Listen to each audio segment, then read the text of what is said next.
Assalamualaikum warahmatullahi wabarakatuh. Salam sejahtera, salam Om Swastiastu, Namo Buddhaya, salam kebajikan.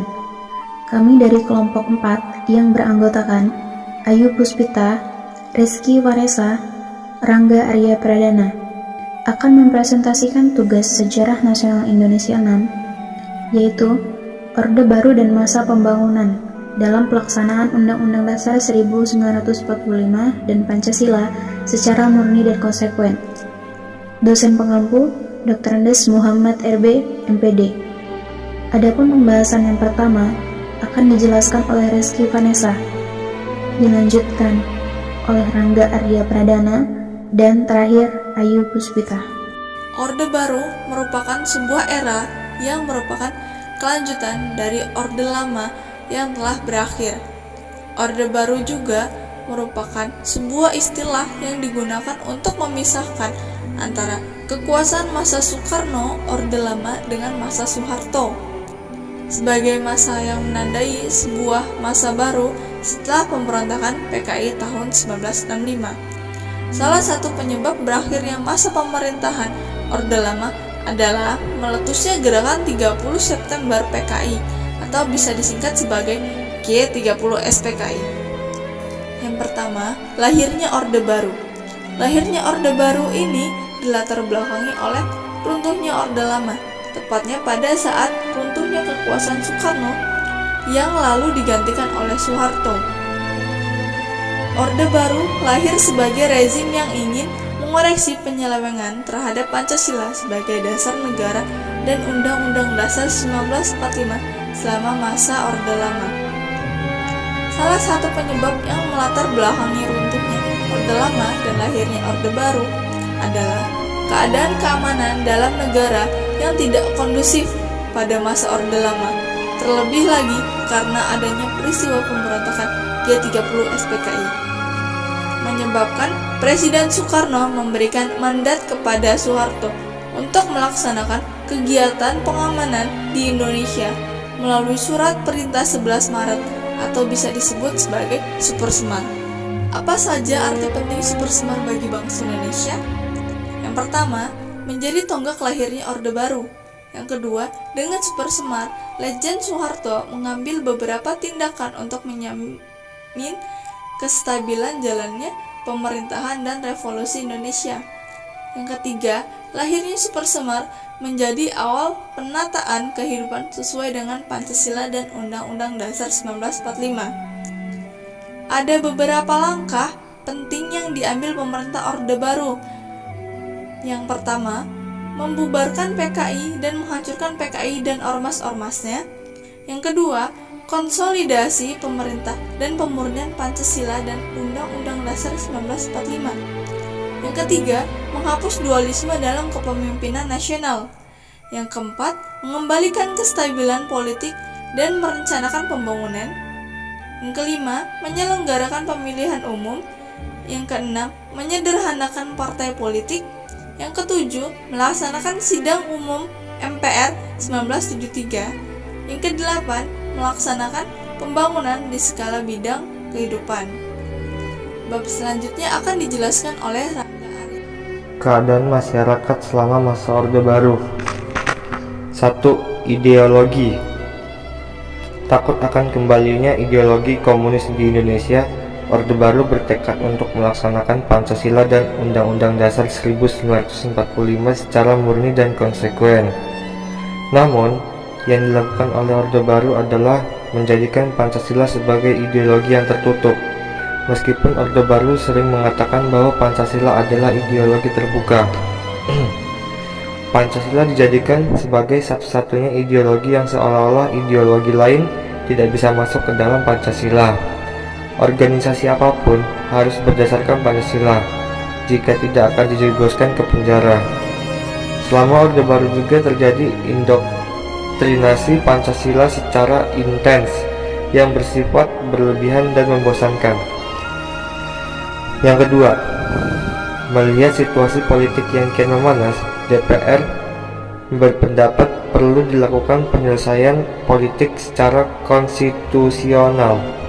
Usaha yang dilakukan untuk menata kehidupan politik antara lain: 1. Pembentukan kabinet pembangunan. Yang kedua, penyederhanaan dan pengelompokan partai politik. Dan yang ketiga, pemilihan umum. Selanjutnya, kembali menjadi anggota PBB. Dan yang terakhir, pendirian ASEAN. Yang ketiga, sosial.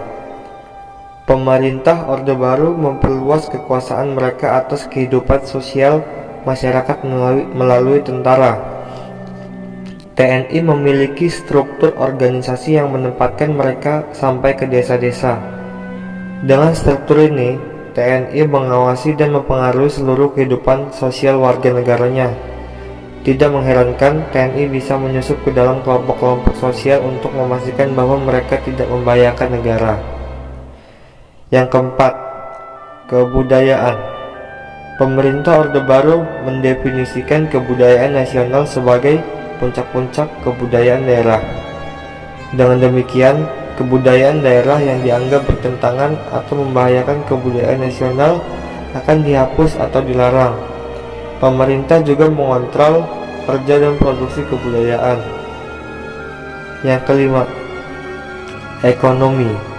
Untuk menanggulangi keadaan ekonomi yang kacau sebagai peninggalan masa demokrasi terpimpin, pemerintah menempuh cara mengeluarkan ketetapan MPRS nomor 23 MPRS 1946 tentang pembaruan kebijakan ekonomi, keuangan dan pembangunan. MPRS mengeluarkan garis program pembangunan, yakni penyelamatan, program stabilitas dan rehabilitas, serta program pembangunan. Untuk perekonomian nasional, pemerintah terus memajukan pembangunan sebagai sektor, termasuk sektor pertanian. Kebijakan modernisasi pertanian pada masa Orde Baru dikenal dengan sebutan Revolusi Hijau. Revolusi Hijau merupakan perubahan cara bercocok tanam dari cara tradisional ke cara modern. Revolusi hijau atau Green Revolution merupakan salah satu revolusi produk biji-bijian dan hasil penemuan-penemuan ilmiah berupa benih unggul baru dari berbagai varietas gandum, padi, dan jagung yang mengakibatkan tingginya hasil panen komoditas tersebut. 6. Pertahanan dan keamanan. Guna menciptakan stabilitas politik, maka pemerintah menempatkan peran ganda bagi ABRI, yaitu sebagai peran hankam dan sosial, sehingga peran ABRI dikenal dengan dui fungsi ABRI. Peran ini dilandasi dengan adanya pemikiran bahwa TNI adalah tentara perjuang dan pejuang tentara. Tentara selama masa Orde Baru adalah sebagai alat kekuasaan bagi pemerintah Orde Baru. Yang ketujuh, agama. Selama masa Orde Baru, hanya 5 agama saja yang diperbolehkan hidup dan berkembang di kalangan masyarakat, sedangkan agama-agama lain dilarang. Orang yang tidak beragama pun dilarang. Jadi semua orang harus beragama, tetapi agamanya harus salah satu dari kelima agama yang diperbolehkan. Ya, selanjutnya akan dibahas dengan Ayu Puspita. Pembahasan yang berikutnya yaitu Rencana Pembangunan Masa Orde Baru. Pemerintahan Orde Baru memiliki slogan yang menunjukkan fokus utama mereka dalam memberlakukan kebijakan ekonomi yang dikenal dengan trilogi pembangunan. Yang pertama, stabilitas nasional yang dinamis. Yang kedua, pertumbuhan ekonomi tinggi. Dan 3, pemerataan pembangunan dan hasil-hasilnya. Trilogi pembangunan dibuat karena Indonesia mengalami inflasi yang sangat tinggi pada awal tahun 1966, kurang lebih sebesar 650% setahun. Adapun kebijakan ekonomi yang dikeluarkan pada masa Orde Baru adalah Rencana Pembangunan 5 Tahun atau Repelita. Pada April 1969, pemerintah menyusun Rencana Pembangunan 5 Tahun atau Repelita yang bertujuan untuk meningkatkan sarana ekonomi, kegiatan ekonomi, serta kebutuhan sandang dan pangan. Repelita akan dievaluasi selama 5 tahun sekali. Repelita 1 April 1969 sampai 31 Maret 1974. Sasaran utama yang hendak dicapai adalah pangan, sandang, papan, perluasan lapangan kerja, dan kesejahteraan rohani. Kemudian Repelita 2, 1 April 1974 sampai 31 Maret 1979 menitik beratkan pada sektor pertanian dan industri yang mengolah bahan mentah menjadi bahan baku. Repelita 3, 1 April 1979 sampai 31 Maret 1984. Repelita 3 menekankan pada trilogi pembangunan yang bertujuan terciptanya masyarakat adil dan makmur berdasarkan Undang-Undang Dasar 1945. Arah dan kebijakan ekonominya menekankan pada asas pemerataan, yaitu 1. Pemerataan pembangunan dan hasil-hasilnya menuju kepada terciptanya keadilan sosial bagi seluruh rakyat Indonesia.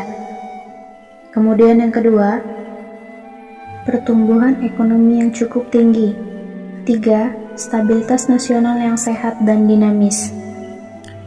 Repelita 4, 1 April 1984 sampai 31 Maret 1989 menitik beratkan pada sektor pertanian menuju swasembada pangan dengan meningkatkan industri yang dapat menghasilkan mesin-mesin sendiri.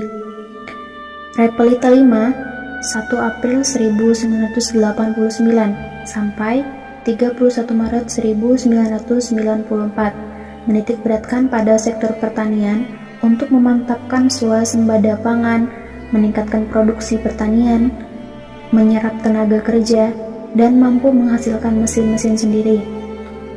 Kemudian yang terakhir, Repelita 6 dimulai pada tahun 1994. Pembangunan berfokus pada sektor ekonomi, industri, pertanian, dan peningkatan sumber daya manusia. Pembahasan yang berikutnya, jatuhnya Orde Baru. Selama masa pemerintahan Soeharto, sering terjadi korupsi, kolusi, dan nepotisme. Kasus-kasus korupsi tidak pernah mendapat penyelesaian hukum secara adil. Pembangunan Indonesia berorientasi pada pertumbuhan ekonomi, sehingga menyebabkan ketidakadilan dan kesenjangan sosial. Akhirnya, muncul rasa tidak puas di berbagai daerah, seperti di Aceh dan Papua. Di luar Jawa terjadi kecemburuan sosial antara penduduk lokal dengan pendatang atau transmigran yang memperoleh tunjangan pemerintah. Penghasilan yang tidak merata semakin memperparah kesenjangan sosial. Selain itu, penyebab utama runtuhnya kekuasaan Orde Baru adalah adanya krisis moneter tahun 1997. Sejak tahun 1997, kondisi ekonomi Indonesia terus memburuk seiring dengan krisis keuangan yang melanda Asia. Dalam perkembangannya, Komite Reformasi belum bisa terbentuk karena 14 menteri menolak untuk diikut sertakan dalam Kabinet Reformasi. Adanya penolakan tersebut menyebabkan Presiden Soeharto mundur dari jabatannya. Akhirnya, pada tanggal 21 Mei 1998, Presiden Soeharto mengundurkan diri dari jabatannya sebagai Presiden Republik Indonesia dan menyerahkan jabatannya kepada Wakil Presiden, yaitu Baharudin Yusuf Habibie. Peristiwa ini menandai berakhirnya kekuasaan Orde Baru dan dimulainya Orde Reformasi.